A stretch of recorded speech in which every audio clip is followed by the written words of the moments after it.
oči. Marija je bila djevojka iz gradića Nazareta. Trebala se udati za Josipa, siromašnog, ali vrijednog tesara. Jednoga dana Bog je Mariji poslao anđela. Marija se jako uplašila kada je vidjela anđela. Bio je to anđeo imenom Gabriel. Bio je sav u bijelom, imao je blagi glas i bio je vrlo pažljiv prema Mariji. Anđeo je rekao: drago Marijo, ne boj se, Bog je s tobom, Bog je tebe izabrao. Roditi ćeš posebno dijete, on će biti Božji sin. Marija je iznenađena upitala: kako će to biti, pa ja nisam muda.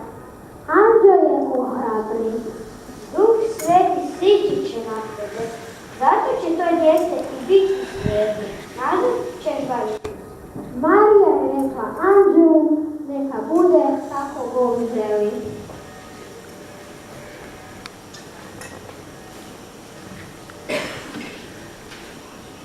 A Josip?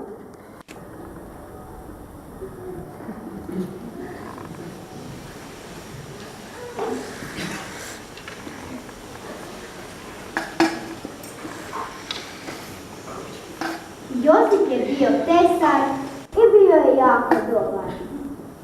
Marija je uzbuđeno i pažljivo rekla Josipu da će roditi dijete i da će on biti sin Božji.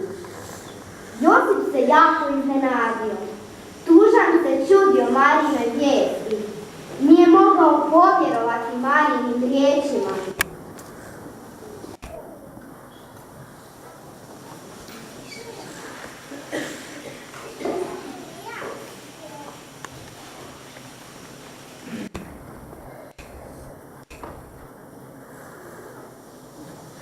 No Bog je to sredio. Josip je u snu vidio i čuo anđela. I on se uplašio anđela. Anđel je utješio i ohrabrio i Josipa. Rekao mu je da je dijete stvarno sin Božji, da čuva Mariju i brine za Isusa kada se rodi.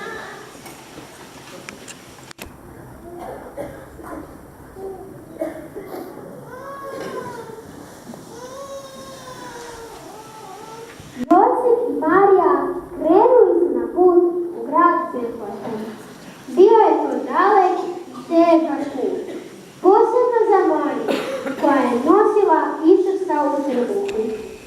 Uskoro je trebala roditi. Josip je rekao Mariji: evo Marijo, pogledaj, Betlehem, stigli smo. Morali su pronaći mjesto gdje će prenoćiti i odmoriti se. Marija je trebala roditi. Bila je noć. Obilazili su kuće, kucali i kucali. Nema mjesta. Nema. Ne možete ovdje ostati. No ipak neki čovjek odlučio ih je primiti i pokazao im štalicu malo iza kuće. Jedino je tamo bilo mjesta za njih.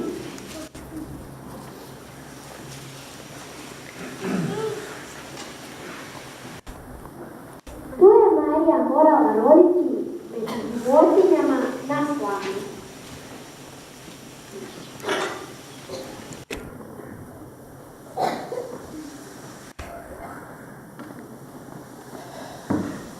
Rodilo se dijete. Marija je položila maleno dijete u jasle na slamicu. Nazvali su ga Isus i voljeli su ga jako. Isus ima dva oca, Boga i Josipa. Obojica će se brinuti za Isusa.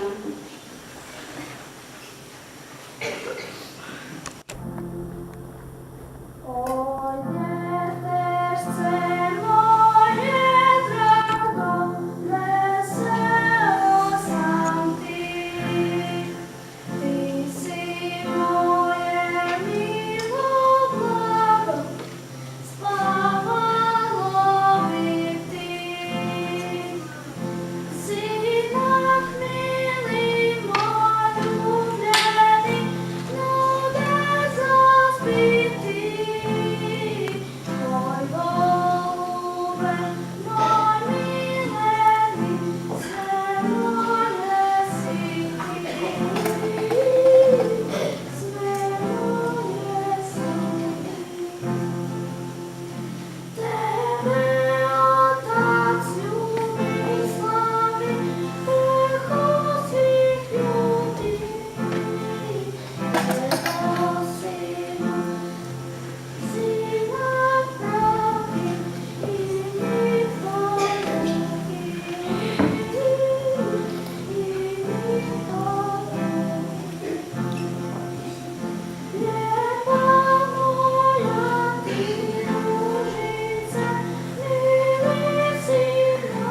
pojavila se velika i najsjajnija zvijezda na nebu.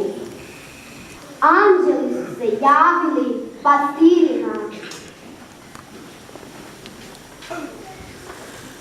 Radujte se, rodio se Spasitelj, slava Bogu, a mir ljudima. Rekli su im da slijede zvijezdu.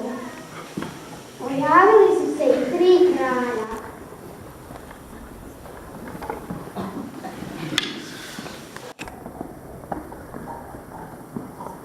Kraljevi su tražili malog kralja Isusa. Svi su slijedili zvijezdu do mjesta gdje se rodio Isus.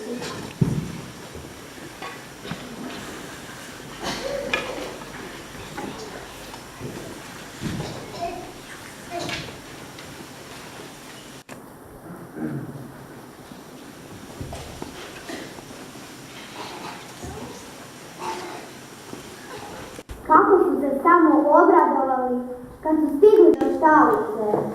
Radost je bila velika. Poklonili su se malenom Isusu. Donijeli su mu i darove. Svi su bili uz novorođeno dijete. Nastalo je veliko veselje i na zemlji i na nebu. Svi su se jako radovali, jer